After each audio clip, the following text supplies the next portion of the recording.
दिल्ली विश्वविद्यालय के लंबे समय के इतिहास पर अगर आप निगाह डालें और दिल्ली विश्वविद्यालय शिक्षक संघ के इतिहास पर विशेष तौर पर ध्यान दें तो आपको पता चलेगा कि अभी तक किसी भी एडहॉक को डूटा में समाहित नहीं किया गया था।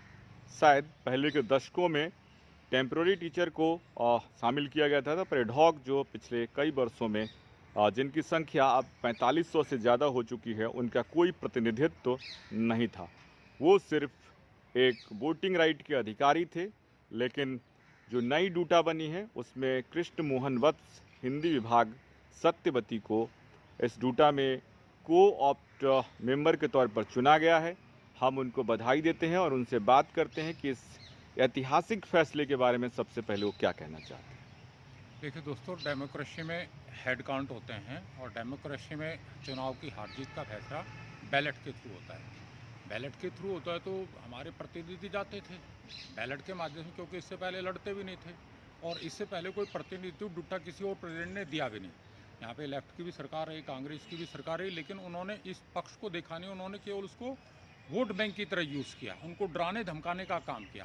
लेकिन पहली बार जो डूटा प्रेसिडेंट अब बने हैं ए.के. भागी जी, अजय भागी जी ने समावेशी रखा और उस समावेशी में उसमें महिलाओं का भी प्रतिनिधित्व किया, उन्होंने एससी वर्ग का भी प्रतिनिधित्व किया, ओबीसी का भी किया, एसटी का भी किया।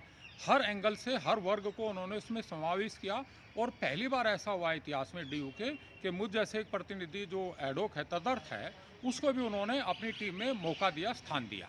ये एक हर्ष का विषय है। जो अभी तक उनकी आवाज़ कहीं ना कहीं थोड़ी हल्की पड़ रही थी, वो अब और बुलंद होगी। वो उसमें उनका ये सकारात्मक पहल के लिए हम उसका धन्यवाद करते हैं अजय भागी जी का, डूटा प्रेसिडेंट साहब का, कि उन्होंने हम लोगों का भी एक प्रतिनिधित्व रखा। जो एक बड़ा वर्ग था उसको अभी तक नहीं उसमें लिया गया था, उन्होंने उसको भी समावेश कर किया और सभी पार्टियों को, सभी वर्गों को उसमें उन्होंने ओपनली, बड़े ही ओपन हृदय से उन्होंने उसका स्वागत किया। जी, तो सर अब चूँकि एडहॉक टीचरों के प्रतिनिधि होंगे या डूटा के प्रतिनिधि कहे जाएंगे आप? देखिए, शिक्षकों में कोई एडहॉक परमानेंट रिटायर्ड ऐसा होता नहीं। शिक्षक तो शिक्षक होता है। विदेश में तो शिक्षक कभी रिटायर ही नहीं होता, जब तक चाहता काम कर सकता है। इस देश में कुछ परंपराएं हैं कि कुछ एडहॉक भी होते हैं, कुछ ज्वाइनिंग होती, कुछ नहीं ज्वाइनिंग होती। तो मैं उसको इस रिजर्वेशन नहीं देता। सभी शिक्षक शिक्षक ही हैं। वो उसमें कुछ समय के लिए उनके साथ दिक्कत तो हर कोई टेम्परेरी फेज से गुजरता है। वो फेज हमारे साथियों के साथ भी है। वो पीड़ा लंबे समय से हुई, क्योंकि 15 साल से जो वाइस चांसलर की पॉलिसी रही, डीयू की जो पॉलिसी रही, उसकी वजह से वो विक्टिमाइज हुए, उनको न्याय नहीं मिल पाया समय पे। और अगर न्याय मिलता तो सब वो आज बढ़िया ही पोजीशन पे होते, अच्छा काम कर रहे होते। आज चूँकि अब आप जो हैं डूटा में अंदर हैं और प्रतिनिधि भी हैं अब, तो क्या कुछ योजनाएं हैं और क्या कुछ आपके पास प्रश्न हैं जिनको सुलझाने की कोशिश करेंगे? दो विकल्प है हमारे पास। एक तो हम इसको सरकार के माध्यम से कोई ऐसा रिजोल्यूशन आए, कोई ऐसा प्रस्ताव आए जिसके माध्यम से इन सब का समावेश हो जाए। इस परंपरा में पॉसिबिलिटी है कि कुछ लंबा लगे, लेकिन अगर कहीं इंटरव्यू भी होगा तो हम उसका भी स्वागत करेंगे, क्योंकि दर्द बहुत लंबा हो गया। इस दर्द का निवारण की दवा थोड़ी मिले, वो मिलनी चाहिए। जिसका भी भला हो सकता है उसका होना चाहिए। हम दोनों विकल्पों पे अध्यक्ष जी के साथ खड़े हैं और उनका समर्थन करेंगे, क्योंकि ये पीड़ा जो है, अब इस पीड़ा से मुक्ति मिलनी चाहिए। अब इसकी सर्जरी होनी जरूरी है। ये ट्यूमर इतना बढ़ चुका है कि बगैर सर्जरी के रुकने वाला नहीं। तो अब जो है आप किस तरीके का दबाव बना पाएंगे डूटा पर, क्योंकि डूटा का अंग होते हुए भी डूटा पर दबाव बनाना जरूरी होता है कई दफे? ये सही है, डूटा का अंग हूँ मैं, और ये भी सही है कि हमें सबको साथ लेकर चलना है। और ये भी सही है कि जो डूटा के अलग अलग वर्ग के, अलग अलग पार्टियों के प्रतिनिधि पहली बार इसमें है।